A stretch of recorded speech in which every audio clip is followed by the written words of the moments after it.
Hello Bachcha Party, welcome back to STVZ and this is Sandeep Bhaiya from IIT Guwahati. And guys, this is the very urgent update for all of you and I hope कि सब लोग देख चुके होंगे अभी तक कि AKTU ने अपना काउंसलिंग शेड्यूल फाइनली जारी कर दिया है।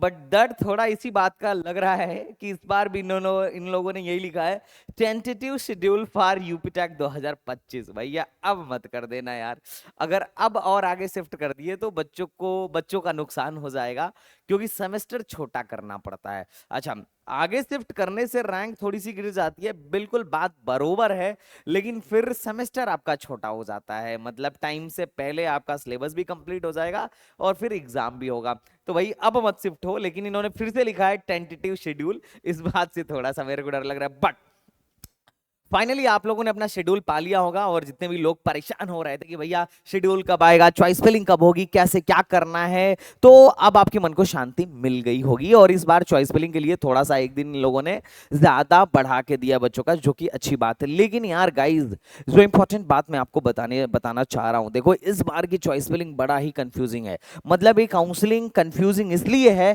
क्योंकि इन्होंने जो इनका इंफॉर्मेशन ब्राउचर है उसमें बड़ा मतलब बहुत कम चीजें मेंशन करी हैं। ये इनका इंफॉर्मेशन ब्राउचर है, इसमें इन्होंने बहुत कम चीजें मेंशन की हैं। लास्ट ईयर के इंफॉर्मेशन ब्राउचर में बहुत सारी चीजें थी जिसे पढ़ के एक व्यक्ति बहुत अच्छे से बहुत सारी चीजों को समझ सकता था।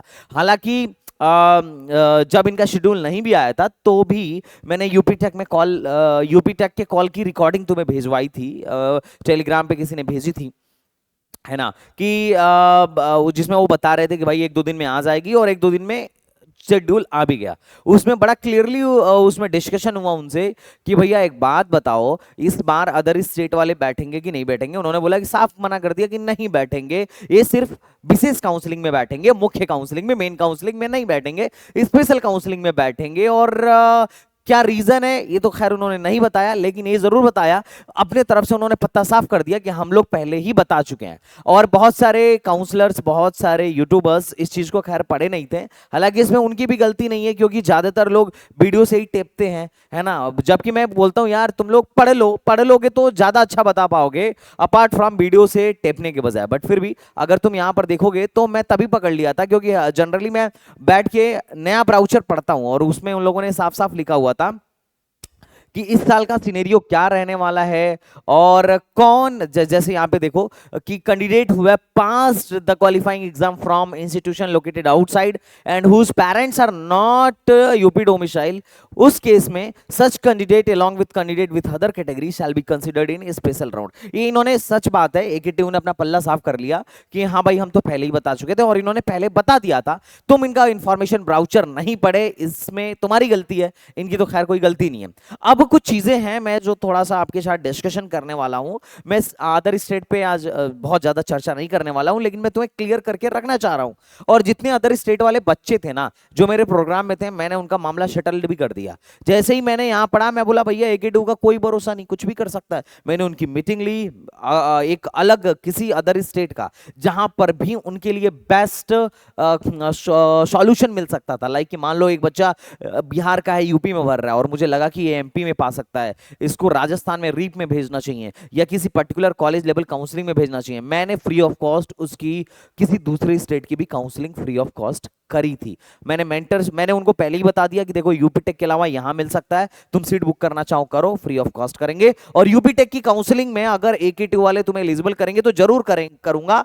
इनफैक्ट अगर नहीं भी करेंगे तो स्पेशल में तो कर ही रहे हैं, स्पेशल की करके दूंगा। तो मैंने इसके लिए अपने बच्चों के साथ में हमेशा ऑनेस्ट रहा और उसका रीजन ये भी रहा कि फिर बच्चों को टेंशन नहीं था। मेरे प्रोग्राम में जो अदर स्टेट के बच्चे थे उनको टेंशन नहीं था कि यार चलो कोई बात नहीं, यूपी टेक के प्रोग्राम में आया हूं, संदीप भाई आए तो कराई देंगे। लेकिन अदर स्टेट को छोड़ो, होम स्टेट वालों को के लिए भी कुछ चीजें बहुत ज्यादा समझने लायक हैं जो आपको पहले से ही समझ के रखनी चाहिए, अदरवाइज आपके साथ बड़ी समस्या हो सकती है। ये देखो ये इनका पुराना शेड्यूल अभी जो कुछ दिन पहले डाले थे कि 10 से 12 में हम क्या कराएंगे बेटा, चॉइस फिलिंग कराएंगे। कब से कब तक? 10 से 12 में हम चॉइस फिलिंग कराएंगे, जैसा कि मैंने तुम्हें मार्क कर रखा है। इसमें इन्होंने देखो बोला था कि इंटरनल स्लाइडिंग जो होगी ऑल इंस्टीट्यूशन में होगी। अब भैया ऑल इंस्टीट्यूशन, जब इनका शेड्यूल आया था तब भी मैं बताया था कि पहले जो इंटरनल स्लाइडिंग हुआ करती थी वो सिर्फ एकेटीयू के गवर्नमेंट इंस्टीट्यूशन में ही हुआ करती थी, जिसको ये लोग राउंड 5 बता रहे हैं। बाकी यूनिवर्सिटीज वगैरह में जो है वो लोग अपने नियम के हिसाब से अपना कराते थे। राउंड 4 तक का ही जो साथ था एकेटीयू और अदर यूनिवर्सिटी का, ये राउंड 4 तक का ही था, राउंड 4 तक का ही था। लेकिन इस साल इन लोगों ने बोला कि हम ऑल इंस्टीट्यूशंस के लिए कराएंगे।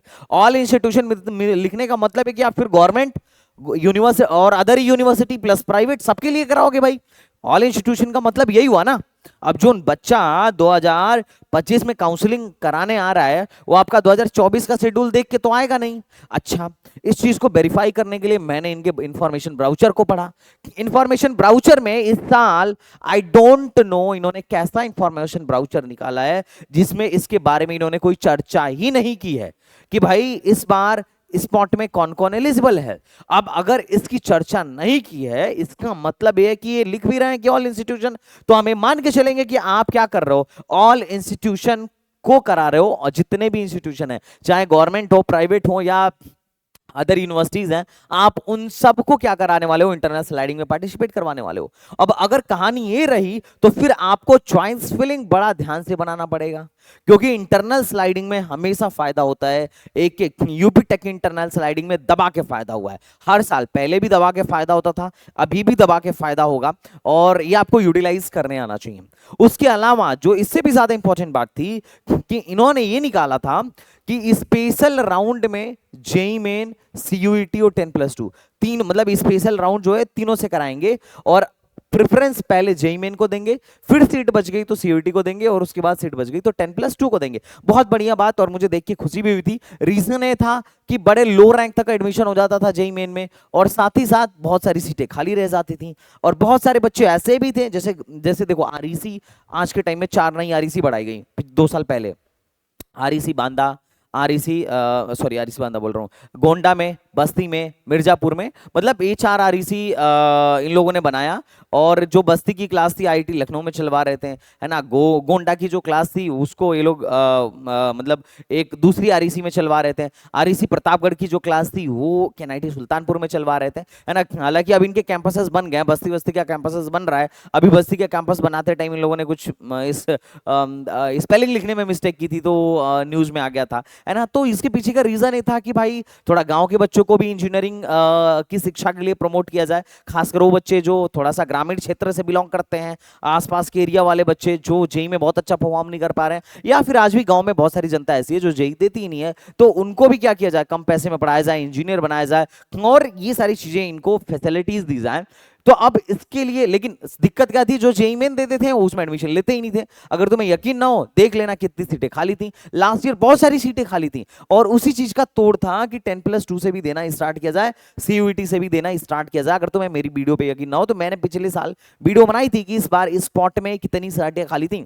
ये जो नई आरईसी है ना, आरईसी प्रतापगढ़ हो गया, आरईसी गोंडा हो गया, आरईसी बस्ती हो गया, आरईसी मिर्जापुर हो गया, थोड़ा आप इनके पिछले साल की सिविल मैकेनिकल वाली ब्रांचेस जाके चेक करना कितनी खाली थी, आपको आइडिया लग जाएगा। तो उसको भरने के लिए बहुत बढ़िया सोल्यूशन था कि यार 10+2 को भी एलिजिबल कर दो, कम से कम ये भी तो एटलीस्ट एडमिशन पा जाएंगे, क्योंकि हमारी सीटें खाली जा रही हैं, उसका भी कोई फायदा नहीं है। उससे अच्छा है किसी ना किसी को एडमिशन मिल जाए, दैट्स फाइन। लेकिन इस बार इन्होंने लिखा ही नहीं है कि स्पेशल राउंड में कौन एलिजिबल है, और इसके लिए इंफॉर्मेशन ब्राउचर में भी इन्होंने कोई खास इंफॉर्मेशन नहीं डाला है। मामला समझेगा, इन्होंने इंफॉर्मेशन ब्राउचर में भी नहीं डाला है कि भाई कौन कौन एलिजिबल है, लाइक दैट की एलिजिबल, जैसे स्पेशल राउंड जो अब से पिछले जितने भी साल में हुआ है काउंसलिंग, यूपी टेक सिर्फ और सिर्फ प्राइवेट कॉलेज को हटा दो और यूनिवर्सिटी को हटा दो, तो सिर्फ एकेटीयू के गवर्नमेंट कॉलेजों में ही स्पॉट काउंसलिंग कराती थी। और ये सवाल जो रिकॉर्डिंग मैंने भेजी थी अपने टेलीग्राम चैनल पे, तुम जाके सुन लेना, अगर टेलीग्राम चैनल नहीं ज्वाइन किया हो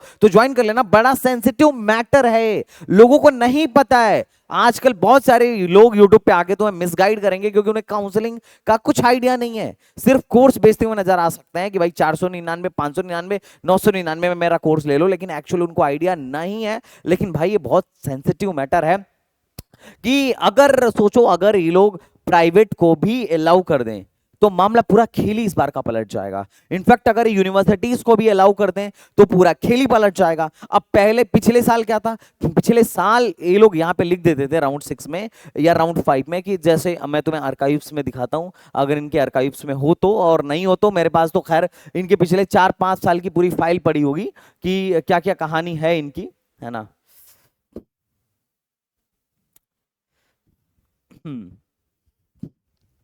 कहाँ गया है?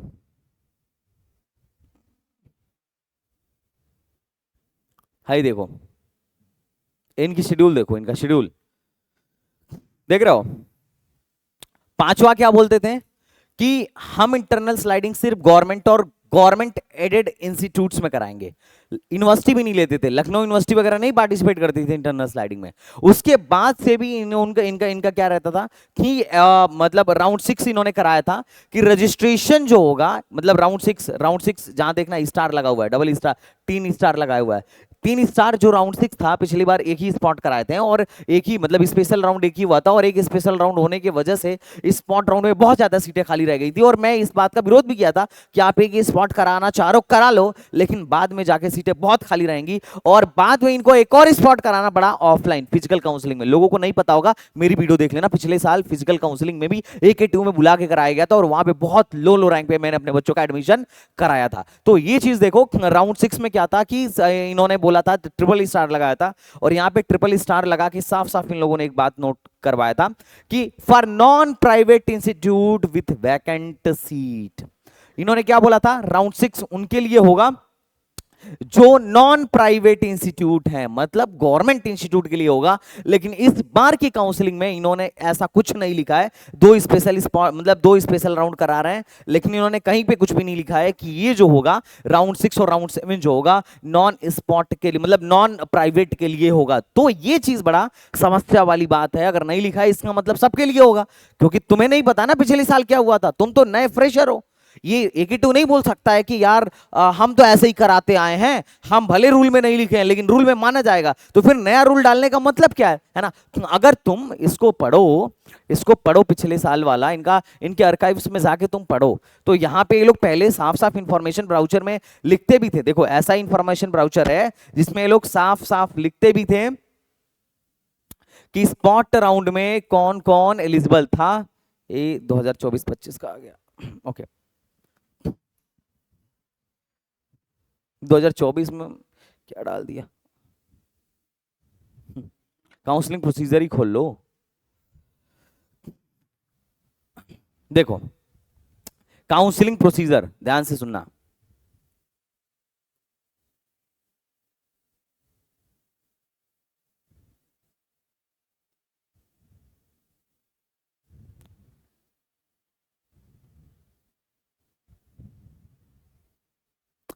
काउंसलिंग, स्पेशल काउंसलिंग, ये स्पेशल काउंसलिंग इन्होंने बोला था चरण 5 के बाद सभी फ्रीज वाले विद्यार्थी जिनको सीट आवंटित की गई है या जिन्होंने सीट स्वीकृति का भुगतान किया गया है लेकिन चरण 2 में विड्रॉल नहीं किया है, वो लोग एलिजिबल नहीं है। कौन एलिजिबल है? जिनको सीट नहीं मिली है या जिनको सीट मिली है विड्रॉल कर लिया, वो लोग एलिजिबल हैं। और इसमें इन्होंने ये भी लिखा था, मतलब इसमें सारा कुछ ये लोग लिख के पहले देते थे कि क्या चीज है, कौन कौन कॉलेजेस पार्टिसिपेट करेंगे, गवर्नमेंट पार्टिसिपेट करेंगी, प्राइवेट पार्टिसिपेट करेंगी, सब कुछ पहले लिख के दे देते थे। इस साल इन लोगों ने ऐसा कुछ अभी तक लिख के नहीं दिया है। तो इसका मतलब अभी अपन ये एज्यूम करके चल रहे हैं कि भाई ये जो चीज है जो इस बार ये लोग कराने वाले हैं, मतलब काउंसलिंग ये जो कराने वाले हैं शायद सारे प्राइवेट कॉलेजों में कराने वाले हैं। ये चीज देख के तो भैया मेरे को यही लगा, जो पुराना वाला शेड्यूल था। लेकिन जो नया वाला शेड्यूल इन्होंने लॉन्च किया है उसमें चीजें बड़ा मतलब अजीब तरीके से तुमको वाइब्रेट करती हुई नजर आएंगी। जैसे ये है नया वाला शेड्यूल जिसमें चॉइस फिलिंग की डेट इन्होंने 24 से 28 दिया है। आपके पास 24, 25, 26, 27 पूरा 4 डेज का टाइम है। टाइम बहुत अच्छा है। और जो लोग अपने काउंसलिंग प्रोग्राम में हैं तुम परेशान मत होना, तुम मेंटर को परेशान कर रहे हो कि भैया फेस का प्लेसमेंट बता दीजिए, एक एक का परसेंटेज प्लेसमेंट बताइए। तो देखो जितना डेटा हमारे पास है ना, परसेंटेज प्लेसमेंट कॉलेज कैसा है, उतना डेटा किसी और यूट्यूब चैनल पे मुझे नहीं लगता शायद तुम्हें मिलेगा। और उन्हें उतना ज्यादा रिसर्च करके निकालने में अभी बहुत टाइम लगेगा, बशर्ते अगर वो मेरा कॉपी पेस्ट मार के अगर तुम्हें दिखा रहे हो तो अलग बात है। लेकिन मैक्सिमम डेटा हम लोगों ने कलेक्ट करने की कोशिश की है जितना इंटरनेट पे पॉसिबल है। अब जो तुम बोल रहे हो कि भैया सारा एक बार डेटा इंफॉर्मेशन डेटा आप व्हाट्सअप कर दीजिए, तो देखो व्हाट्सअप तो एक एक को नहीं करेंगे, लेकिन 24 तारीख को जिस दिन चॉइस फिलिंग स्टार्ट होगी वो हम सारा अपने ऐप पर डाल देंगे। और मैंने जेई मेन वाले जोसा में भी यही किया था, एडवांस में आईआईटीज का डेटा कितना परसेंटेज प्लेसमेंट है, कौन से ब्रांच का क्या प्लेसमेंट था, सारा का सारा डेटा मैंने जिस दिन जोसा की चॉइस फिलिंग स्टार्ट हुई थी उस दिन डाल दिया था। तो मैं तुम्हारा भी बनवा रहा हूं, तुम्हारा भी एक ही साथ बढ़िया स्लाइड बनवा के डाल दूंगा ताकि तुम खुद से भी चेक कर पाओ, और तुम सारे लोग अपनी फीस, हॉस्टल फीस, सब कुछ वहां से जाके चेक कर लेना। और बाकी हाइपर लिंक भी मैं कर देता हूं ताकि बच्चों को दिक्कत ना हो उसको वेरीफाई करने में। अब इसमें जो समस्या मेरे को आई ना वो ये नजर आने लगी कि यहां पे भी इन्होंने बोल दिया कि इंटरनल स्लाइडिंग ऑल इंस्टीट्यूट में होगी। इसका मतलब ये अपन मान के चलते हैं कि प्राइवेट और यूनिवर्सिटी को भी ध्यान में रखते हुए, इंटरनल स्लाइडिंग को ध्यान में रखते हुए अपने को क्या करना पड़ेगा, चॉइस फिलिंग बनाना पड़ेगा, जो कि बड़ा ही ज्यादा इंपॉर्टेंट है। मतलब अगर आप इंटरनल स्लाइडिंग का लाभ लेना चाह रहे हो तो चॉइस फिलिंग आपका इसी अकॉर्डिंग होना चाहिए। और दूसरा जो इसमें और ज्यादा इंपॉर्टेंट है, स्पेशल स्पॉट, इसमें भी इन्होंने मेंशन नहीं किया है कि स्पेशल राउंड 1 स्पेशल राउंड 2 में कौन कौन कॉलेजेस एलिजिबल हैं, सिर्फ गवर्नमेंट में कराएंगे या प्राइवेट में कराएंगे। इसका मतलब ये मान के चला जाए कि ये चीज ऐसा है कि इस बार सारे इंस्टीट्यूशन में स्पेशल होगा। और अगर सारे इंस्टीट्यूशन में इसके बारे में वैसे ही इन्होंने इंफॉर्मेशन नहीं दिया, और अगर सारे इंस्टीट्यूशन में अगर ऐसा हुआ कि स्पॉट में सारे इंस्टीट्यूशन बैठेंगे तो उसमें तुम्हें फायदा ही फायदा होगा। अब सवाल आता है कि बच्चे पूछ रहे थे कि भैया अदर स्टेट, अच्छा कब तक कॉलेज जाएंगे, तो देखो यार इन लोगों ने तो बहुत लेट तक का टाइम निकाल रखा है, लेकिन ये लोग कह रहे थे कि 15 तारीख से ये लोग अपनी क्लासेस वगैरह, ओरिएंटेशन वगैरह जो है शुरू कर देंगे। और उन लोगों ने जो मतलब फिजिकल रिपोर्टिंग की जो डेट है 18 से 21 दिया है, तो तुम मान के चलो तुम लोगों को 18 से लेके 21 के बाद से आपको कॉलेज जाना, मतलब लोगों का कॉलेज जाना शुरू हो जाएगा। क्योंकि जो इंटरनल स्लाइडिंग है वो विद इन द कॉलेज होता है, वो इंट्रा कॉलेज नहीं होता है। विद इन द कॉलेज होने की वजह से जिसको आईटी मिल गया वो आईटी में पहुंच जाएगा, पहुंचने के बाद उसे पता चलेगा कि मुझे सिविल मिला था अब इलेक्ट्रिकल हो गया है, तो कोई ज्यादा टेंशन वाली बात नहीं होगी। उसके बाद ये लोग अपना क्या कराएंगे, स्पॉट कराते रहेंगे और पूरा सितंबर तक खींच के लेके जाएंगे कि भाई फिजिकल रिपोर्टिंग जो है वो आपका सितंबर तक होगा। तो काउंसलिंग में तो बहुत लंबा टाइम है, बहुत लंबा गैप है, आप उसको लेके टेंशन मत लो, है ना। तो ये टोटल आपका नया वाला शेड्यूल है जिसमें अपने को रेडी रहना है 24 तारीख से लेके चॉइस फिलिंग, 24 तारीख से लेके 28 तारीख तक चॉइस फिलिंग होने वाली है। And be ready for that. Choice filling के लिए मैं सेशन भी लेने वाला हूं, आज शाम को एक मेरा लाइव सेशन भी है। अब बच्चे पूछ रहे हैं कि भैया एक बात बताओ, ये होम ऑल इंडिया वाले चले गए, अदर स्टेट वाले चले गए, अदर स्टेट वाले चले गए, तो इनकी जो 15% सीट थी, 15% सीट थी, वो क्या इनके लिए रिजर्व्ड रहेगी या ये हम में मर्ज कर दी जाएगी और हमें फायदा होगा? कितने लोग को ये डाउट है? तो मैं तुम्हें एकदम सिंपल सॉल्यूशन बताता हूं कि एक्टिव काउंसलिंग में 85% सीट जो होती है होम स्टेट के लिए रिजर्व्ड होती है, और जो बाकी 15% सीट होती है ये होती है ऑल इंडिया कैटेगरी में, एक किसी के लिए रिजर्व नहीं होती है। इस 15% सीट पर होम स्टेट वाले बच्चों का भी एलोकेशन होता है। अगर किसी बच्चे को मान लो आईआईटी लखनऊ, मान लेते हैं मेरी रैंक बहुत अच्छी है, मान लेते हैं मेरी रैंक है 30,000 और मैं हूं यूपी का, अब मैंने चॉइस 1 में डाला है, बहुत अच्छी बात बता रहा हूं, बहुत समझदारी वाली बात। बहुत सारे काउंसलर्स, बहुत सारे, खैर वो तो काउंसलर ही नहीं है, यूट्यूब पे जो जनरली बहुत सारे लोग वीडियोस बनाते हैं तो उनको आइडिया नहीं है, वो लोग कुछ भी फेंकते हैं, लेकिन मैं तुम्हें जो बोल रहा हूं उसको ध्यान से सुनो। अगर मान लेते हैं मेरी रैंक 30,000 मेरी रैंक है और मेरे को सीएससी मिल रही है, मान लो मैं जनरल हूं, मेरे को सीएससी मिल रही है होम स्टेट से भी, होम स्टेट कोटे से भी और ऑल इंडिया कोटे से भी, तो एकेटी वाले इतने समझदार लोग हैं कि होम स्टेट की सीट को ये लोग रखेंगे, बचा के रखेंगे और ऑल इंडिया कोटे से मेरे को सीट अलॉट कर देंगे।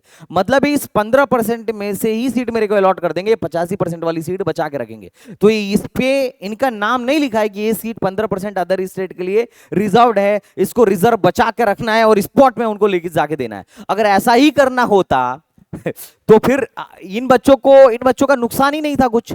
अगर ऐसा ही करना होता तो इनका तो कुछ नुकसान ही नहीं है, अदर स्टेट वालों का तो फिर फायदा ही फायदा हो जाता अगर बचा के रखा जाता तो बचा के कुछ नहीं रखा जाएगा, क्योंकि ये तो ऑल इंडिया कैटेगरी की सीट थी ना, ये कोई रिजर्व थोड़ी थी। लेकिन ट्रिपल एम में ऐसा नहीं है, ट्रिपल एम यूटी में तुम देखोगे कई बार होम स्टेट की बजाय all India code other state वालों को ज्यादा फायदा हो जाता है। उसमें रीजन क्या है? क्योंकि उनके लिए 10% सीट्स हैं और बाकी 90% सीट होम स्टेट के लिए हैं। एचपीटीयू में भी पहले पहले यहां तो अदर स्टेट की एंट्री नहीं थी। अभी भी इनका जो बीएसएमएस कोर्स है वहां पे ऑल इंडिया कोटा में कोई सीट नहीं है, लेकिन यहां पर क्या है, 5% सीट इन लोगों ने रिजर्व कर रखा है। किसके लिए? अदर स्टेट के बच्चों के लिए। तो एचपीटीयू ट्रिपल एम यूटी की कहानी अलग है। एकेटीयू में पहले लोग इनका एल्गोरिदम पहले ऑल इंडिया कोटे से सीट देता है, अगर फिर नई सीट फिल होती है तो होम स्टेट कोटे से सीट दिया जाता है। आरोग्य में पॉइंट। तो this is the scenario of AKTU counselling जो तुम्हें अभी समझना पड़ेगा। आपकी समझ में एकेटीयू काउंसलिंग बहुत ढंग से आनी चाहिए। तो अच्छा, अब बाकी इनको कितनी सीटें लोग देते हैं स्पॉट में, इस बात पर डिपेंड करेगा कि कितनी सीटें बची हैं। और कुछ लोग मेरे को ये भी मैसेज कर रहे थे कि भैया आप बोलते हो, मतलब बहुत सारे लोग बोल रहे हैं कि आप 9 लाख रैंक पे बीआईटी झांसी में एडमिशन कराए हो, प्रूफ कहाँ है? तो देखो यार, अगर तुमसे कभी भी कोई भी प्रूफ मांगे ना तो एकदम सीना ठोक के देना प्रूफ कि देखो यार संदीप भैया ने 9,40,475 रैंक पे एडमिशन कराया है। देखो यार, लोग क्रिटिसाइज करेंगे मेरे को, छोटा से छोटा व्यक्ति जिसको कुछ नहीं आता वो भी क्रिटिसाइज करने की कोशिश करेगा। क्रिटिसाइज क्या, वो तो आरोप ही लगा देगा, है ना, क्योंकि उसे बड़ा बनना है। और ये लोग तो खैर, ये जो छोटे मोटे लोग अगर तुम्हें कभी बोलते हुए नजर आए ना तो कोशिश करना, अगर तुम, क्योंकि तुम मेरी इतनी वीडियो देख चुके हो तो तुम्हें इतना तो समझ में आ गया होगा कि क्या डेटा सही है, क्या डेटा गलत है, और क्या चीजें तुक्की हैं और क्या बेतुकी बातें हैं। अब देखो, दो चीजें हैं। देखो, बहुत सारे बड़े प्लेयर हैं जिनको मेरे से दिक्कत है, बहुत सारे बड़े काउंसलर हैं जो एकेटीयू में डायरेक्ट एडमिशन कराते थे 40-40, 50-50 हजार, 2-2 लाख, 3-3 लाख, 4-4 लाख लेके। पर मैं कॉलेजों की रिव्यू बनाने लगा, फिर लोगों को पता चला यार 5 लाख देना वर्थ इट है ही नहीं।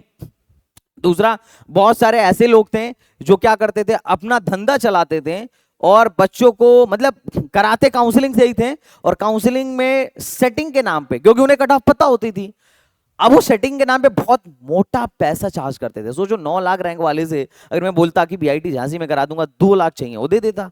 और मैं ये भी बोल देता कि नहीं होगा तो मैं 2 लाख नहीं लूंगा, लेकिन अगर होगा तो 2 लाख मेरे हैं, मेरे को पहले चेक दे दो, है ना, पीडीसी चेक दे दो, कोई दिक्कत नहीं है, तुम आके ले जाना, है ना। बाद में जैसे ही उसका अलॉट हो जाता वो 2 लाख मेरे हो जाते, क्योंकि तय तो यही हुआ था। तो बहुत सारे लोग इन सारे फंडों का भी इस्तेमाल करते थे, तो अब उनको भी दिक्कत होने लगी। दिक्कत इसलिए होने लगी कि एकेटीयू स्पॉट राउंड की काउंसलिंग का डेटा रिलीज ही नहीं करता है और ना ही इंटरनल स्लाइडिंग का डेटा रिलीज करता है। तो जो बच्चा नया आ रहा है उसको तो कुछ पता नहीं है ना कि क्या होता है, उसको तो सिर्फ एक राउंड 1 से राउंड 4 तक का डेटा दिख रहा है। अब मैंने चीजों को रिवील करना स्टार्ट कर दिया। अब रिवील करने से समस्या हुई कि लोग अब उनको 4 लाख देने को तैयार नहीं है, 2,50,000 देने को तैयार नहीं है। तैयार इसलिए नहीं है क्योंकि यार जो तुम करा रहे हो संदीप भैया की वीडियो में दिख रहा है वो तो हम भी कर सकते हैं, क्योंकि अगर सीट बची, अगर उस रैंक तक सीट मिली तो मैं अकेले जाऊंगा तो भी मेरे को मिल जाएगी, और तुम मेरे को भेजोगे आईडी पासवर्ड से लॉगिन करवा के भेजोगे तो भी मेरे को मिल जाएगी। मिलना तो है ही। और अगर सीट वहां तक जाएगी ही नहीं, अगर सीट बची ही नहीं स्पॉट राउंड के लिए, तो चाहे तुम करो या मैं करूं या कोई और करे, मिलना है ही नहीं। एकदम सिंपल बात है ना। तो ये इससे उन लोगों को दिक्कत होने लगा कि चीजें भाई यूट्यूब पे जो है रिवील हो रही हैं, तो भाई ये, और यही बंदा कर रहा है क्योंकि और किसी के पास डेटा है ही नहीं।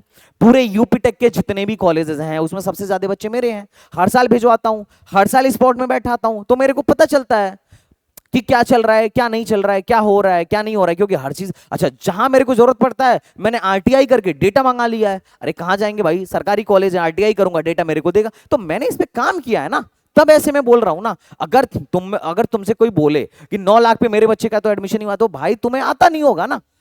अगर किसी के बच्चे का एडमिशन हुआ है तो पहले तो तुम चेक करो, नाम इसका यश यादव है, जेईई मेन का एप्लीकेशन नंबर ये है, एकदम तुम्हारे सामने प्रूफ मांगते होंगे तो तुम दिखा देना कि लो भाई।